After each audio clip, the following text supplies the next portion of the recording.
I'm Andrew Willett for A Pro Basketball Show. Follow and subscribe on YouTube, Apple Podcasts, and Spotify, as well as following on social media at APBShow on Twitter and Instagram. Be sure to follow me as well at TheACWillett22. Thank you so much for tuning in, and without further ado, hello and welcome to A Pro Basketball Show. All-Star Weekend is over. And so to recap it, I am so happy to be joined by none other than Akiem Bailum. Akiem, thank you so much for taking the time. You do a great job covering the W for just and like seriously, I appreciate you and Imani Wright and all of the other guests who are joining me this week after what had to be just a blast of a trip, but very busy time in the W's calendar. How was your time at All-Star Weekend? It was definitely a movie, as you can expect from my first time in Vegas, because I've never been to Vegas before. I wasn't able to get to Vegas for the last two times that they had All-Star, but it was but it was a blast. I feel like it was well done. I remember the last time I was here, I was I kind of went full dress. They gave us these, that I sort of All wore. right. Yeah, that I sort of wore throughout the weekend, particularly that Saturday. So yeah, from the Friday to the Saturday, it was a blast, man. It was a blast. That's a sharp looking hat. I mean, that's pretty nice. So like as a media member going to All Star Weekend, I mean, from my vantage point, unable to make the trip over to Las Vegas for the All Star Weekend, just like what were you able to go and do? What were you able to kind of experience in person?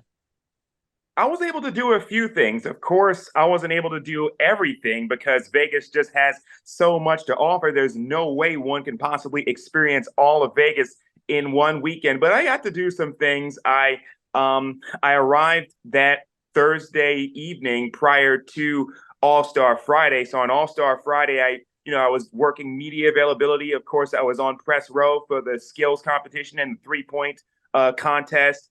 After that, I had a chance to get some photos of the red carpet, which was taking place at the Delano Hotel, which is attached to Mandalay Bay. Then that day of All-Star Game itself, I actually had a chance to walk around WNBA Live, and I can honestly say WNBA Live was a lot more, put together, a lot larger, a lot put together than it was in Chicago, because in Chicago, they just used a small strip just outside of McCormick Hmm. Convention Center. But this time they used the indoors of Mandalay Bay Convention Center, and there were so many folks that were there.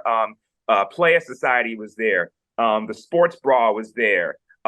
Make 'em Talk was there. So many of the WNBA sponsors were there, and they had set up stuff there for WNBA Live. So it was really impressed, and of course the game itself as well was really fun to watch as well, right there from press row. So I can't wait to see exactly what Phoenix has to offer for 2024, because they got a tough act to follow following Vegas.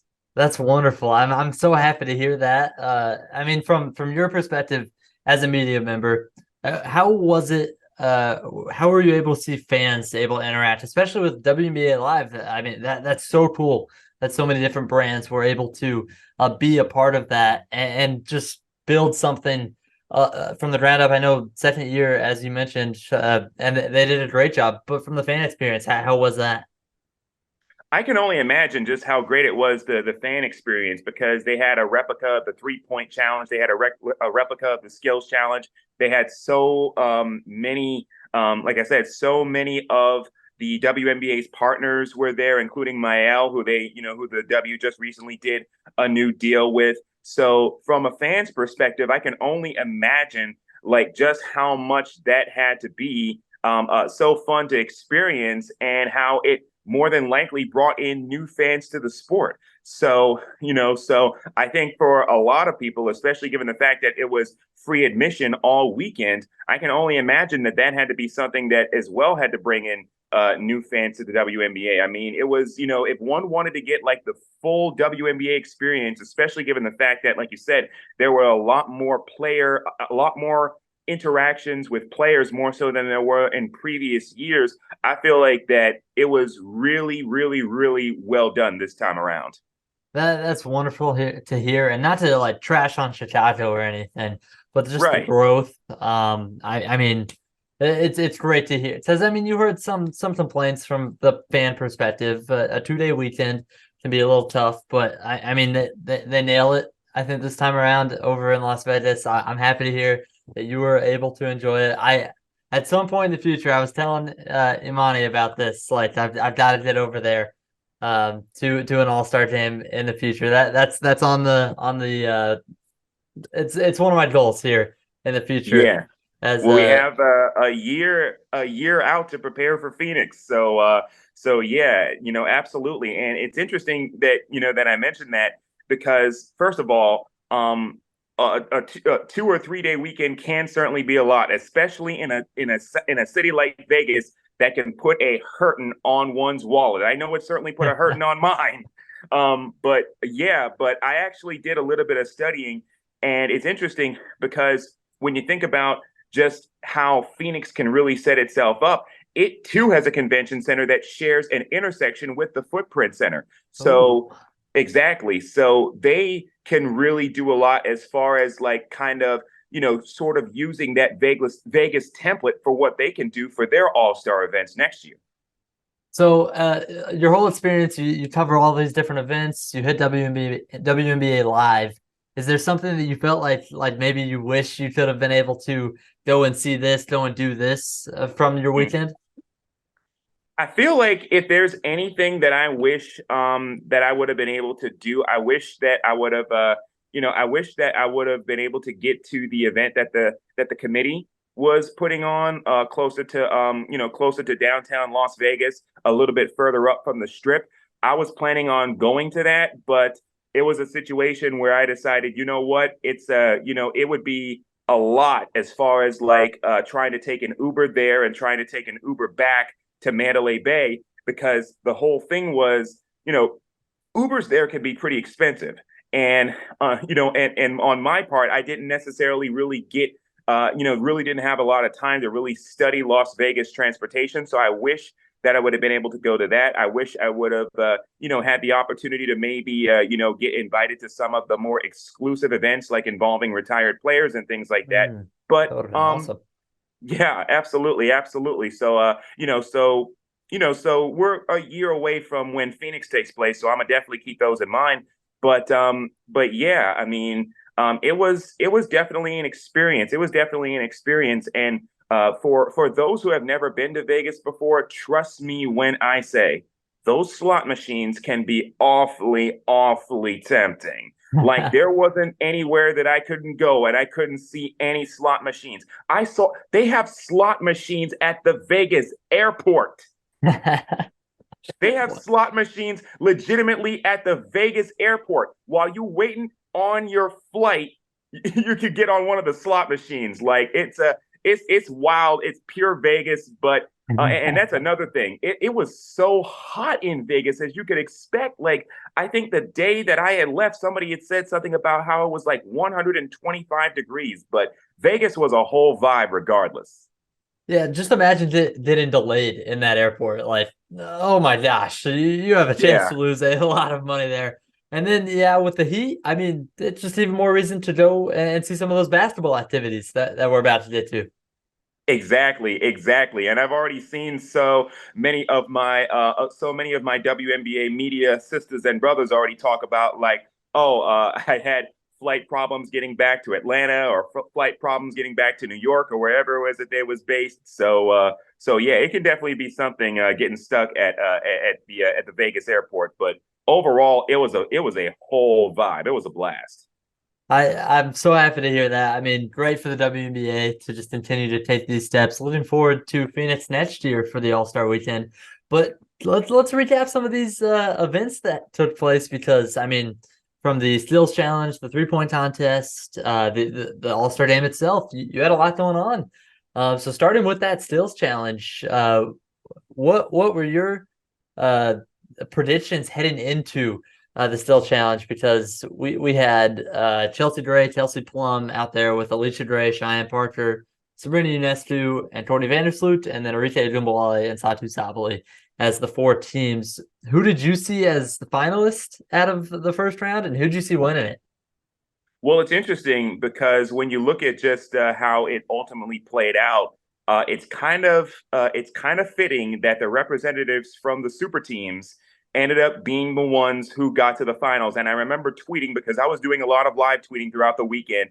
And one of the things I remember tweeting was, "Oh, it's the world of the super teams. We're just living in it." So it's kind of it was kind of fitting that the two finalists were the representatives from the Aces and the Liberty. And of course, the Aces representatives of Chelsea Gray and Kelsey Plum ended up winning. Sorry, I had a little bit of lump in my throat as well. Yeah,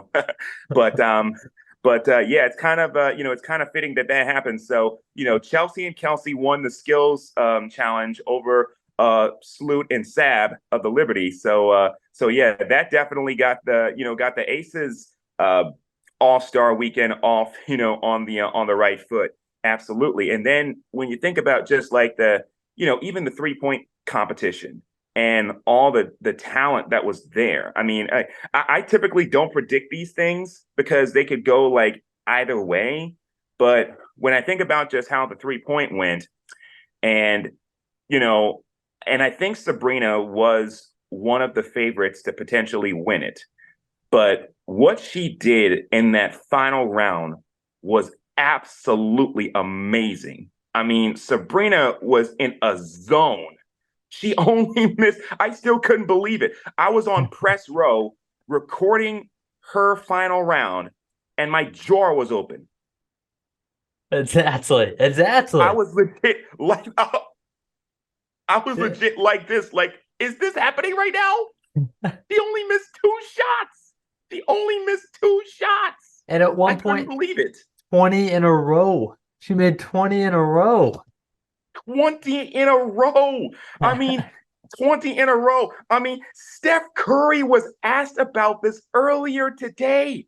Like, should there be like a Steph Curry versus Sabrina Ionescu 3-point challenge? Just do it for charity or some mess like that. Like, that is amazing to me that, I mean, like, and I was telling somebody as well, when she dropped those 37 points, in that final round of the 3-point, she should have did the Vince Carter, it's over. Remember Vince Carter in the dunk contest? And he was like, it's over after his final dunk. That's what she should have did because she left absolutely no chance for Sammy Whitcomb, who went after her. Arike Ogunbowale went before Sabrina, and Sammy Whitcomb went after Sabrina. She left absolutely no chance for Sammy Whitcomb to do anything. And the thing is, she's former Liberty. It's Tammy Whitcomb. So former teammate. She left no right, exactly. So she left no chance. Sammy was just like, okay, let me just throw up some threes, but I don't think I'm winning this.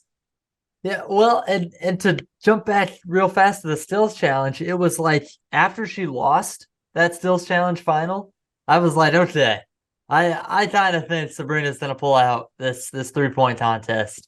And to not to like toot my own horn here, but I'm gonna take the victory lap. But like, I didn't expect what we saw out there by any means, but oh my god, just annihilated the competition.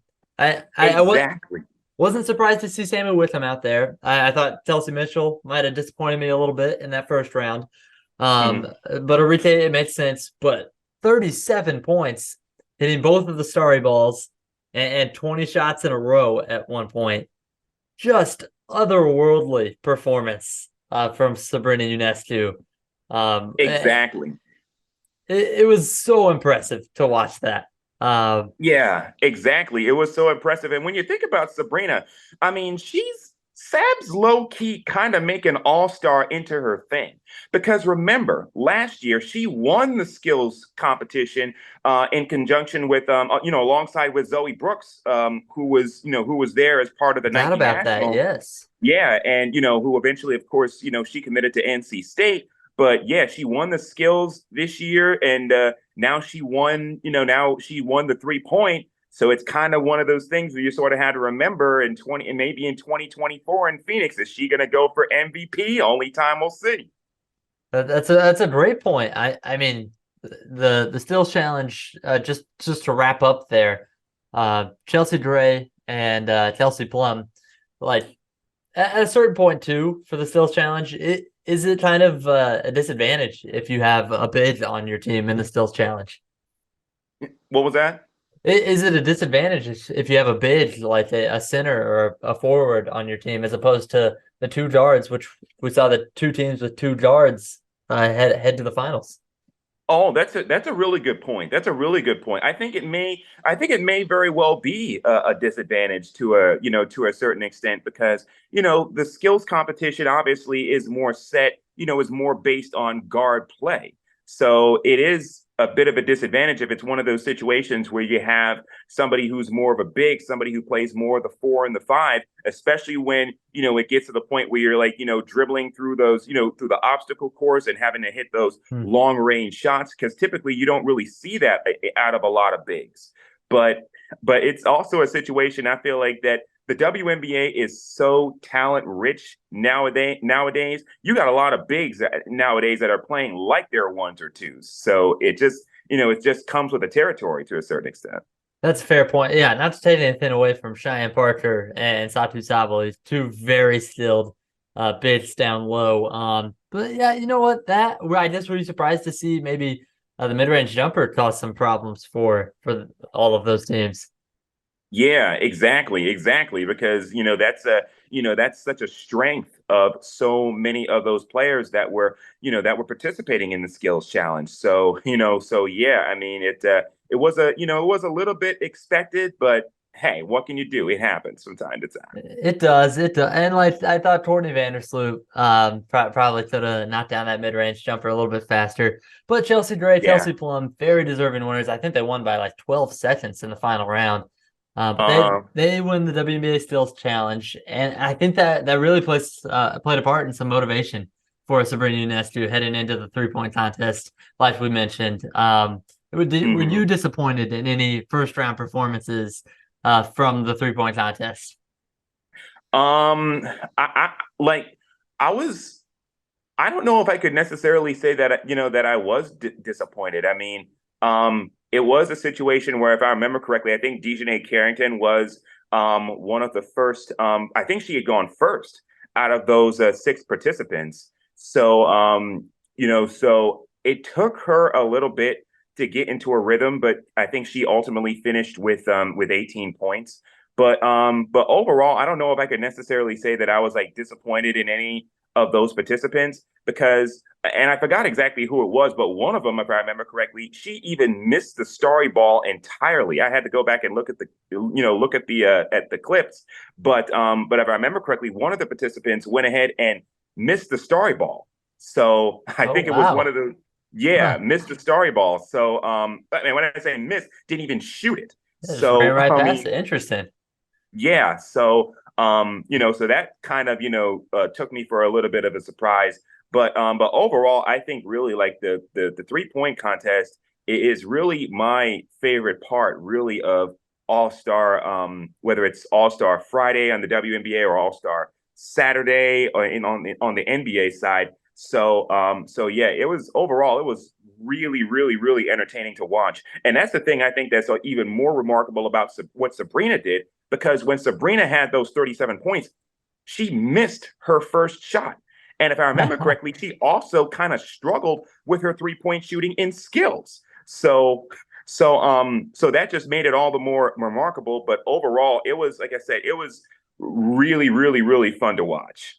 Yeah, well, just to recap here, we had Kelsey Mitchell, who, like I said, I maybe saw her advancing to the finals, but she and Jackie Young each with 15 points. You mentioned Dejanay Carrington, 18. They all don't make the finals. And Sammy Wickham actually had the high score heading into the finals of 28. Sabrina had Right. 26. Arite had 21.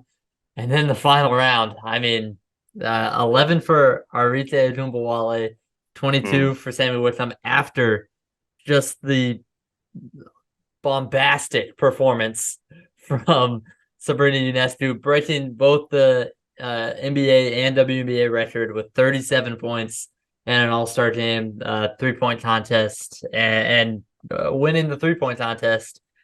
Just incredible theater. Like you said, one of the best parts of All-Star Weekend, without a doubt. Anyone who follows the WNBA religiously shouldn't, it shouldn't be a much of a no-brainer as far as whose record Sabrina Ionescu broke as far as a 3-point. Somebody by the name of Allie Quigley. With four of And those things. right, exactly. I mean, like there's a reason as to why so many folks talk about renaming the event after Allie Quigley. And even on the NBA side, if I remember correctly, I think the 3-point contest record is shared between Steph Curry and Tyrese Halliburton with 31. So yeah, absolutely. That was a record that certainly fell, obviously. And speaking of some more records that were broken, we had a lot of those come to the All-Star game on Saturday. Well, actually, before we get to that, I did want to ask you, what did you think about the 4 p.m. Eastern Standard Time start time for the Stills Challenge, and then 5 p.m. Eastern Standard Time for the 3-point contest for television ratings? What did you think of that?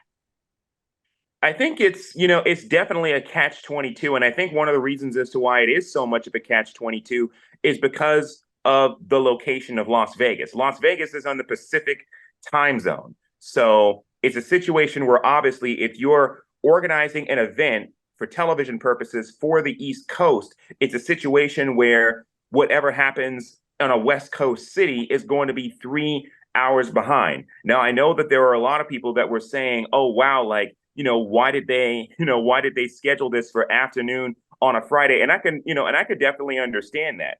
But I think it's a situation where there was just, like I said, it was it's just a lot of planning that I feel like has to go into it. And, it can be a little bit of a balancing act, because I feel like it's a situation where you can't necessarily make everybody happy. Now, ideally, would you want to have one of your marquee events in prime time? Absolutely, you would want to have it in prime time because the East Coast is there's a lot of folks, there's a lot of televisions obviously on the East Coast, but it's just a situation. I just sort of feel like it's a very delicate balancing act. That's the thing about about organizing an event all the way out west.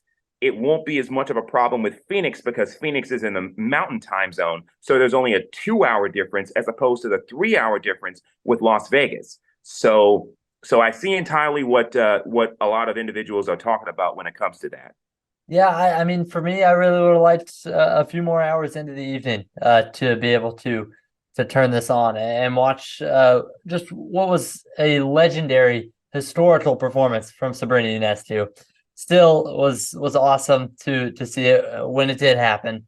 But yeah, just I think that's something to work on moving forward. Like you mentioned, Phoenix less of a problem next year. But regardless of all that, the All-Star game also took place on Saturday, like I mentioned. And same thing with Friday's events. A lot of records were broken then too.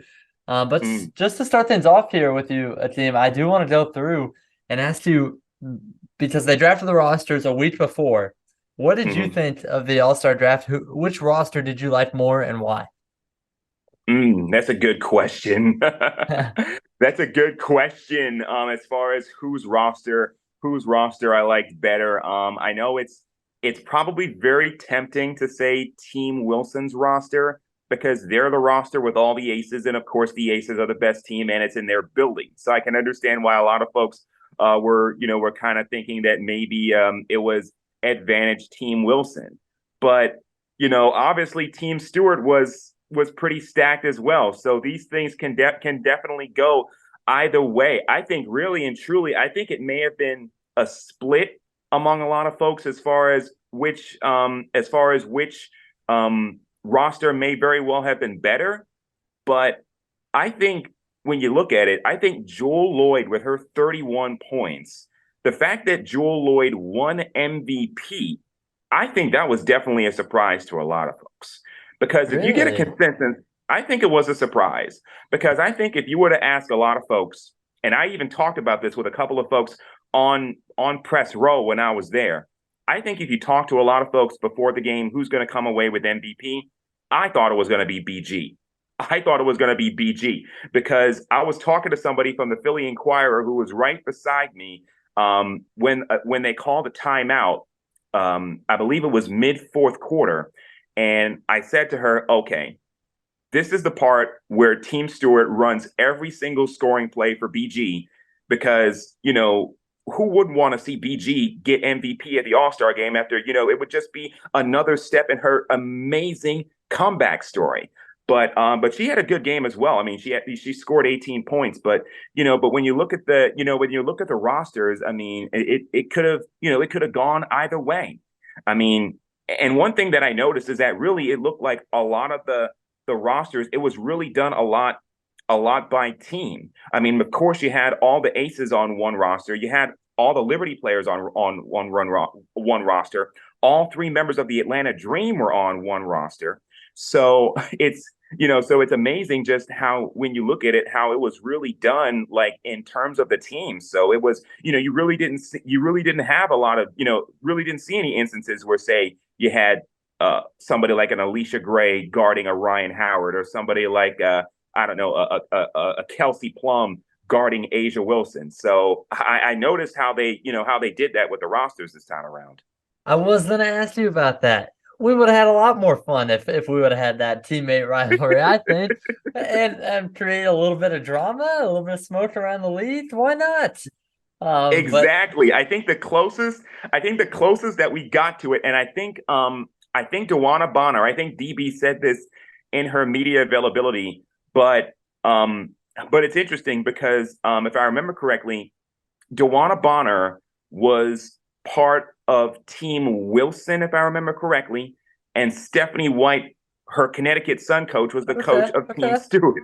So she said something about that, I think, in her media availability, like, "Oh, I'm going to drain a three, and I'm going to look right I'm going to look right at Coach Stephanie's face and say, 'Oh, I got you this time.'" So yeah, I wanted to see a little bit more of that too, just like you did, man.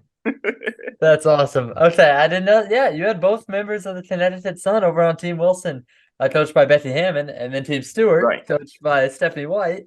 Of course, okay, there's a little bit of something there. I think we would have had a Yeah. lot of fun if we could have switched things up. Obviously, it does end Oh up yeah. being super team versus super team with New York on one side, the Aces on the other. That's another thing. That's another thing, exactly. And then, of course, obviously with Team Wilson, you had Aaliyah Boston, of course, the South Carolina connection. So yeah, that was something in it too. So yeah, I mean, it definitely could have created more opportunities, as far as that's concerned. I mean, you had Satu Sabali and Sabrina Ionescu on the same team, the Oregon connection. So so I feel Man. like yeah, exactly. So, and I asked Satu about that before her media availability, the opportunity to just, reconnect with Sab. So yeah, I mean, like that. I think that's very interesting when you look at the pro connections and the college connections on both of the rosters this time. I suppose you had Satu and Arike on opposite sides, but that's about it Hmm. for that Right. standpoint. But you know what, for me, I thought Team Stewart was looking really good, especially when it comes to the All-Star game. I think like those smaller guards really Hmm. propel you. You saw Sabrina Ionescu make a huge impact in the second quarter. You saw Jewel Lloyd all game long, as we talked about. And then you bring in someone like BG, who, I mean, 18 points, 13 rebounds in an all-star game. Right. So that's a very fair point. So I like Team Stewart personally. And that's kind of Hmm. how it played out. As we also saw a kind of a rematch of last year's matchup where I believe it was like 134 to 112. Team Wilson beat Team Stewart. This year, Team Stewart able to did the better of Team Wilson, did that rematch, did that redemption. I think they won 143 to 127 or something like that. Um, so I'm gonna ask you, how did Team Stewart really pull away at some point? They pulled away because Joel Lloyd. I mean, they pulled away because Joel Lloyd just seemingly, I mean, it seemed like every shot that she took was from behind the arc. She just couldn't miss. Joel Lloyd could. I mean, like, she had 10 threes. And it's interesting when you mention records, she broke her own record. She broke her own record for most three-pointers scored in an All-Star game, which she set last year in Chicago, obviously in her hometown. So the 10 threes, the 31 points, that too set a record for most points ever scored by an individual in the All-Star game. And whose record did she break? She broke Kelsey Plum's record, who had 30 and MVP plus the trophy to boot from last year's All-Star game. Yes. So a lot of records definitely, a lot of records definitely fell. But when you got the gold mama shooting lights out like that from downtown, oh yeah, you're gonna win a lot of All-Star games. Yeah, we mentioned BG with 18 points, 13 boards. The All-Star game record for most combined points with 270. But then this record for most points, let's not forget, it's also breaking the tie that Kelsey Plum had with Maya Moore back in 2015. Maya Moore did some props there, and then Kelsey Plum again had 30 in this one too. So yeah, Jewel Lloyd, based off the season she's having, not a surprise at all to see her go out and have this performance. I think that's a great point you made with BG though. It would have been phenomenal for the game for the weekend to have that end up with BG coming away with the MVP trophy. And like you said, the MVP trophy much larger this year as compared to last year's that went to Kelsey Plum. One more thing kind of on the gameplay of this one. How is there any way you have any ideas to build a little bit more drama? Maybe get some more defense being played, anything like that in terms of the intensity of an all-star game. I think that's something that definitely is a fair question because it gets talked about on the NBA side as well. Now, one thing I know that that we talk about on the NBA side of the ledger is we've seen all-star games before in the NBA where basically it looks like pickup basketball for three quarters, and then all of a sudden, they start ratcheting up the intensity, late. Now it's interesting because BG did have a couple of blocks. So it's something where on certain occasions she did not make it all that she did not make it all that easy for folks to go ahead and score on her. I mean, so that was something, but yeah, I think that that's definitely a fair question because I think that, like you said, and I was actually talking about this with somebody after the game itself, that the WNBA All-Star Game, I feel like is certainly going in the direction of the NBA All-Star Game. Like you said, 143 points to 126 or 127. I mean, that's the type of thing that you would expect from an All-Star game. I was talking with somebody on press row, and she said two things that are going to be common about an All-Star game: no defense and no fouls called. And the two kind of go hand in hand. So I don't know if I necessarily actually have any solutions to maybe up the intensity maybe in the fourth quarter. But I think it'll be interesting to see exactly, how that conversation continues to unfold. Well, and a team you watch that game and it's like one person, just a little bit of defense, and maybe that ratchets everybody up a little bit more. Also, you mentioned the Yeah. NBA. It makes me think like the Elam ending, which they put in to be helpful. Hmm. Maybe come the fourth quarter, they ratcheted up like you mentioned. But I don't know. Yeah. I still like. I guess you were there. How was the atmosphere surrounding the game itself? It was a lit atmosphere. Absolutely. Like, this is my third All-Star game that I've had the privilege of covering because I also covered 2018 in Minnesota as well as last year in Chicago. I feel like out of everything, out of those three, I feel like this one was definitely the best one of those three. Don't get me wrong. Minnesota showed out in 2018 and Chicago showed out last year. But it was just something about this All-Star game. And I think it kind of plays into just how much this weekend was so much of a success. It felt more like an actual All-Star weekend. It felt more like an actual All-Star game. So the way that they did the player introductions was terrific. The halftime performance with Kalani was absolutely terrific. And the fact that all the players are right there to get a front row seat of Kalani. So that was something. I love the fact that they did a halftime performance this time. Because I don't think they did that in either 18 or 22. So, so yeah, I feel like the atmosphere, it was it definitely felt like an all-star game type of atmosphere. It was a packed house, and I just loved it. I feel like Vegas definitely showed out. Vegas is, really becoming a sports city. The WNBA and the Aces have definitely become a huge part of that with the success that they've encountered, and Hmm. the experience overall was just great. I think it was probably the best experience of the three All-Star games that I've had the privilege of covering. Yeah, getting over to All-Star Weekend definitely on my bucket list. That's the word I was looking for. Hopefully here Yeah. soon I can get over there. That is so cool that you got to go. Before I get you out of here, team, like any last thoughts on the weekend? What was your favorite part? Oh, oh, you put me on the spot now. You put me on the spot.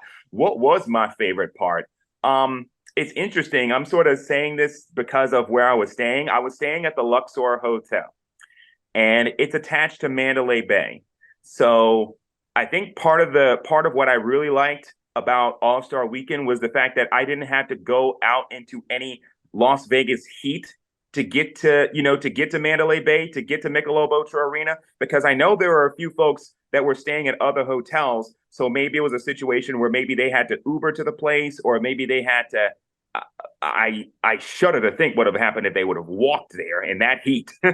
But the good thing about where I was at was that I was in a hotel that was attached to the Mandalay Bay Event Center. So I literally could stay indoors throughout the entire All-Star weekend and get from my hotel automatically and get from my hotel and go straight to Mandalay Bay. So that I feel like was definitely a plus. It was very well done. Anybody if you haven't had the chance to go to Mandalay Bay, definitely go whenever you get the chance. But yeah, it was a whole vibe from start to finish, from All-Star Friday to All-Star Saturday to WNBA Live to the orange carpet. It was a whole vibe. I mean, Vegas showed out, and like I said, in a recent column that I wrote for Beyond the W, Phoenix, you got a tough act to follow. That's wonderful. That's awesome to hear. I'm so happy to hear that. Just to recap here, Steals Challenge won by Chelsea Dre, Kelsey Plum, 3-point contest. Sabrina Ionescu breaking records with her 37-point performance in the win. And then Team Stewart picking up the win in the All-Star game, WNBA Live, huge success. Las Vegas, you did your thing. It was wonderful. I'm Akiem Bailum. I am so happy that you were able to go and enjoy. And thank you so much for taking the time. I know it's a busy time of the year. You're getting back. You're taking time for me and a pro basketball show. So thank you so much for joining the show, and thanks for telling us about your experience at All-Star Weekend. No problem, no problem. I feel like I'm gonna have to wear this hat when I get to Phoenix, because a lot of folks was telling me that this is somewhat of a fashion statement, we wearing this hat, because they gave us as part of the goodie bag that they gave for media and PR that were there. So I may have to wear this in Phoenix. Hey, yeah, that looks awesome, man. You know what? That's the rule. I gotta get one of those hats one of these days soon. But again, Sounds like a plan. appreciate you. No problem. Anytime. Thank you so much for tuning in. As always, make sure to follow and subscribe to the show on YouTube, Apple Podcasts, and Spotify. Make sure to follow on Twitter and Instagram at APBShow, and follow me at the AC Willett 22. Thank you so much for tuning in for a pro basketball show. I am Andrew Willett.